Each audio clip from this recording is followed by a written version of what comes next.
Hello to all my divine soul family.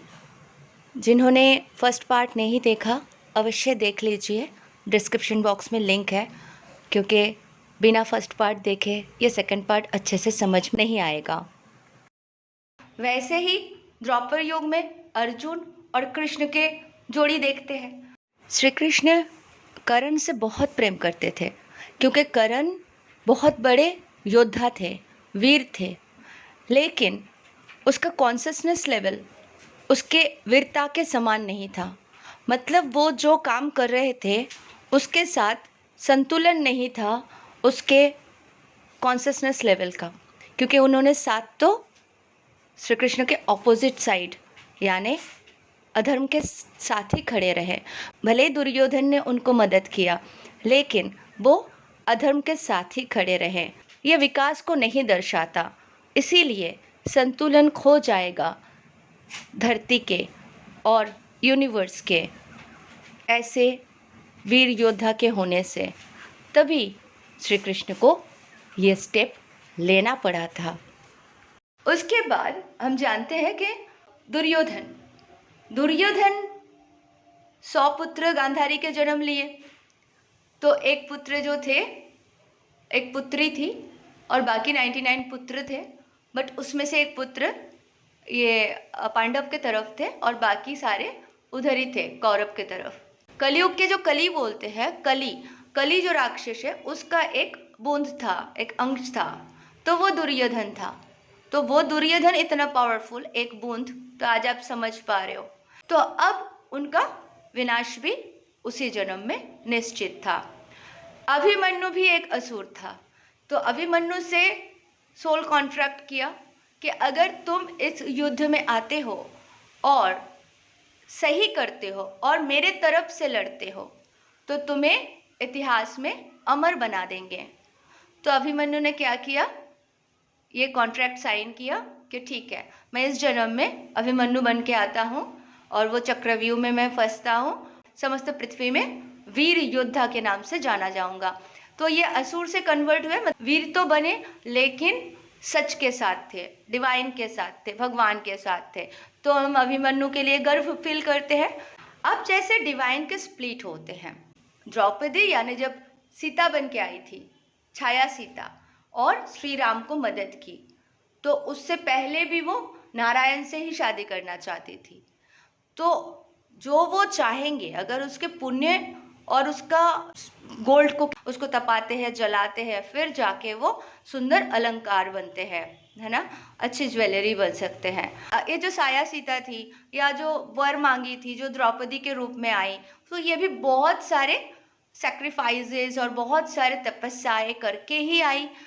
अब ये नारायण के योग्य बन गई, क्योंकि नारायण को इसने मदद किया था पहले भी।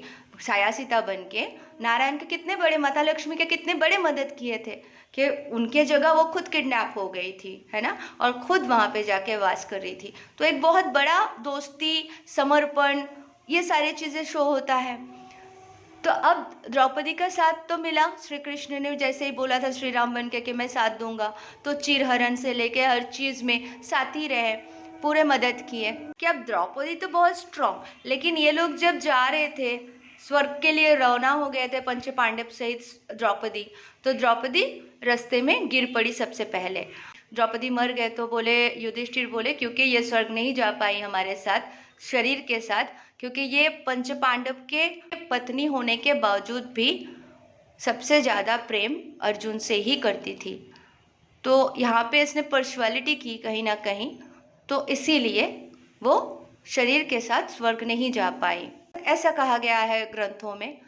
तो द्रौपदी सबसे ज़्यादा प्रेम अर्जुन से ही करती थी, क्योंकि द्रौपदी को वरदान मिला था कि एक एक साल पांचों पांडव के साथ रहने के बावजूद भी कुमारीपन को वापस पाएगी और सती कहलाएगी, मतलब वो कुमारी रहेगी, चिरो कुमारी रहने की वरदान उसे मिल गया था, तो वो सती कहलाती है। उनको सती माना जाता है कि वो 5 पांडव के होने के बावजूद भी एक पवित्र नारी थी।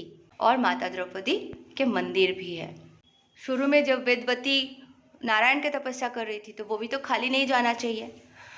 तो जैसे हम जानते हैं मोनर्ड सेल्फ, तो द्रौपदी के अगर मोनड सेल्फ से हम डिवाइड करते हैं 4, तो स्प्लिट होते हैं 4 4 12 12 12 12 स्टैंडर्ड डीएनए हो सकता है 24 वो स्टैंडर्ड डीएनए लेके वो जन्म ली कलयुग में।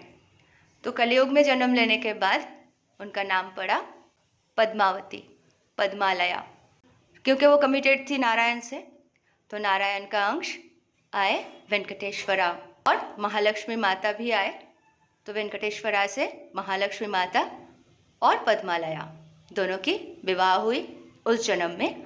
ये तीनों यानी आज हम जिसे तिरुपति बालाजी के नाम से जानते हैं। तो आधा वहाँ चले गए, नारायण से मिल गए, ठीक है। द्रौपदी के ट्विन फ्लेम का एक हिस्सा आप बोल सकते हो। अब द्रौपदी के अदर हाफ, अदर पार्ट, जो ये पंच पांडव से सारे जो सिचुएशन थे पेंडिंग थे, वो छोड़े थोड़े, किसी को कुछ देना लेना जो भी था, क्योंकि उस जन्म में तो ये लोग वन में ही थे, तो द्रौपदी को वो सारे चीज़ें नहीं मिला होगा, वो गिफ्ट्स, वो ज्वेलरी जो होना चाहिए था। और हो सकता है और भी जन्म लिए हो, मतलब अगर मैं बोलूँ तो मैंने तो पिछले कई जन्म लिया है, तो इन सारे लोगों से ही कर्म क्लीन करते हुए आते हैं।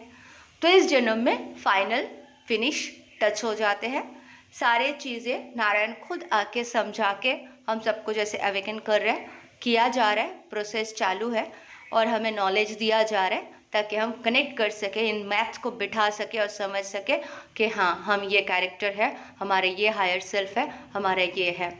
तो जो आधा है उसे क्या करना है, अल्टीमेटली ये सब कुछ मिटा के जो उसके अदर हाफ है यानी अर्जुन का जो 12 स्टैंडर्ड डीएनए होंगे उसके साथ द्रौपदी के इस अंश को मिलना है, यानी क्या हो गया, ट्विन फ्लेम जर्नी यानी शिव शक्ति के मिलन।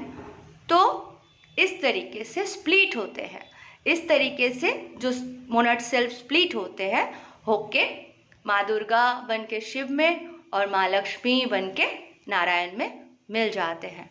तो दोनों ही ट्विन फ्लेम होते हैं, तो दोनों ही तरीके से एक ही होते हैं। तो अल्टीमेटली जिसको जहाँ जाना होगा, गोलोक धाम जाओ या कैलाश जाओ, वो वहीं मिलने वाला है। आज 7 चिरंजीवी है, जैसे ये कलयुग खत्म हो जाएंगे तो हनुमान जी उनका शिव पिता में विलीन होने का समय आ गया। वो भी मतलब ट्विन फ्लेम है शिव पिता के, तो वो चले जाएंगे अपने शिव के अंदर। तो इस तरीके से जन्म होते हैं, इस तरीके से कारण बनते हैं।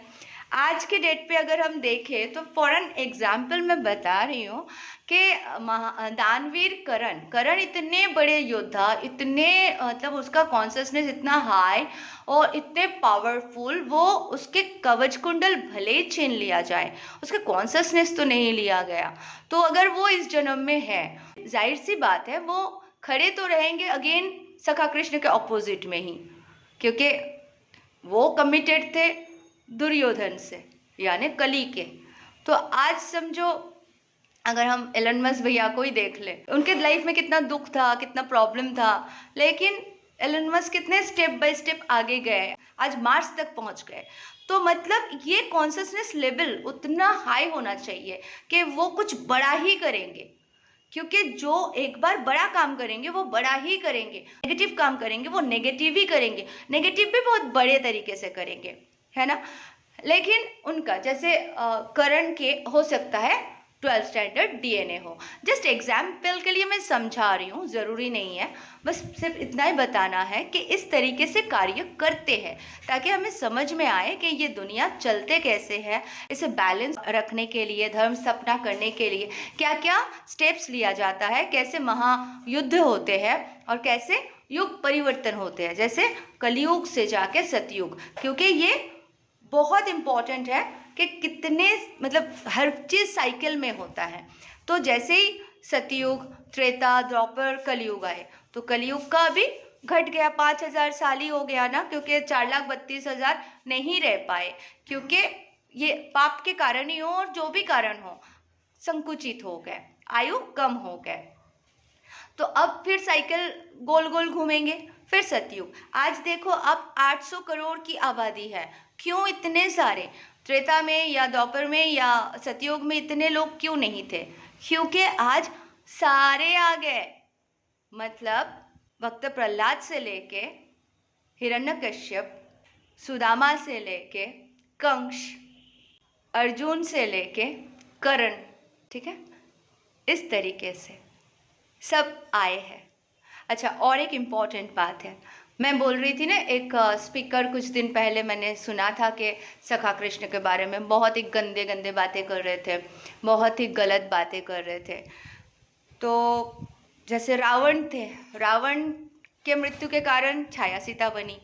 छाया सीता और रावण उस टाइम पे ख़त्म हो गया उनका कर्म बंधन, लेकिन रावण शिशुपाल बन के जन्म लिया, क्योंकि कॉन्शियसनेस में क्या था, मुझे मारा, मेरे अहंकार को मारा, वो गलत है। अंतिम समय अगर ये चीज़ आया कि वो गलत है, तो वो कॉन्शियसनेस के हिसाब से, हम साइंस को भी सोच के कॉन्शियसनेस चेतना को लेके जा रहे हैं, तो उस हिसाब से उनको तो गुस्सा आना जाहिर सी बात है। तो वो क्या किए, शिशुपाल ने, उसका एक अंदर था कि वो गाली दो, किसको, सखा कृष्ण को। वो हमेशा नारायण को गाली देते रहे। तो 100 गाली के बाद उसका गला कट जाएगा। पहले नारायण ने वरदान दिए थे शिशुपाल के माँ को कि आपके बेटा अमर रहेगा, लेकिन अगर 100 गलती करेगा, 100 गाली देगा या ऐसा कुछ रहेगा, तो इसका मृत्यु निश्चित है। तो बस यही एक कारण था, हो गया। तो शिशुपाल गाली देते रहे और नारायण को, मतलब श्री कृष्ण को, उनका ये गला काटना पड़ा। शिशुपाल भी फिर जन्म लिए हैं, तो शिशुपाल भी आके आज क्या कर रहे होंगे, आज भी वो भी नॉलेज देंगे। नॉलेज क्या दे रहे हैं, कुछ लोगों को इकट्ठा करके श्री कृष्ण के खिलाफ भड़का रहे, ठीक है। रावण से शिशुपाल, शिशुपाल आज जो भी ऐसे स्पीकर है, तो वो कौन से जाति में है ये मत देखो, उसके अंदर कॉन्शियसनेस, उसके अंदर कौन सा डेविल बसे है ये देखो, तो वो शिशुपाल ही हो सकते हैं, ठीक है। तभी वो डिवाइन के खिलाफ, हमें लगेगा अरे हमारे भगवान हैं वो नारायण, उनके खिलाफ ऐसे बक रहे, क्योंकि वो शिशुपाल का कॉन्शियसनेस है भाई, क्या कर सकते हैं, ठीक है। तो इस तरीके से हम समझ सकते हैं कि कैसे जन्म, मृत्यु और कॉन्शियसनेस काम करता है, कि अंतिम समय में आप जो बोलते हो आप वही पाने लगते हो, कि आपके कॉन्शियसनेस में जो रहता है, धन हो, लड़की हो या जो भी हो, आपको वही चीज़ अट्रैक्ट करता है। इसी को क्वांटम साइंस, क्वांटम कंप्यूटर जो भी बोलो, फिट है, जैसे जैसे सोचोगे वैसा वैसा बनते जाएगा। तो इस तरीके से हम समझ सकते हैं कि कैसे होते हैं जन्म, मृत्यु और कॉन्शियसनेस। तो बस इस जन्म में अभी ये सारे जो लोग आ चुके हैं, सारे आत्माएं, इतने करोड़ लोग हैं जो सतयुग में जाएंगे। अब सतयुग में जाने के लिए पास आउट होना है, बहुत बड़े बड़े एग्ज़ाम है, ठीक है। तो इस जन्म में द्रौपदी, जैसे एक हम जानते पद्मालया, पद्मावती मैंने बताया, तो इस जन्म में एक सखा कृष्ण के पार्टनर बन के सबको टीचिंग दे के सतयुग में जाने की पथ प्रदर्शन कर रहे हैं, मार्गदर्शन कर रहे हैं। तो आप सब अपना काम करें अच्छे से और समझ जाए कि जाना है सबको, क्योंकि एक नए इतिहास का रचना होने वाली है और ये पुराने इतिहास के समाप्ति हो जाएगी। लेकिन ये सारे नॉलेज हमारे लिए बहुत इम्पोर्टेंट है, क्योंकि हमारे वेद, उपनिषद, पुराण विनष्ट नहीं होंगे। हमारे अंदर ज्ञान है, हम नया रचना ज़रूर करेंगे, लेकिन बेस, फाउंडेशन वही रहेगा, वेदों का ज्ञान। Thank you so much, love you all, God bless you all.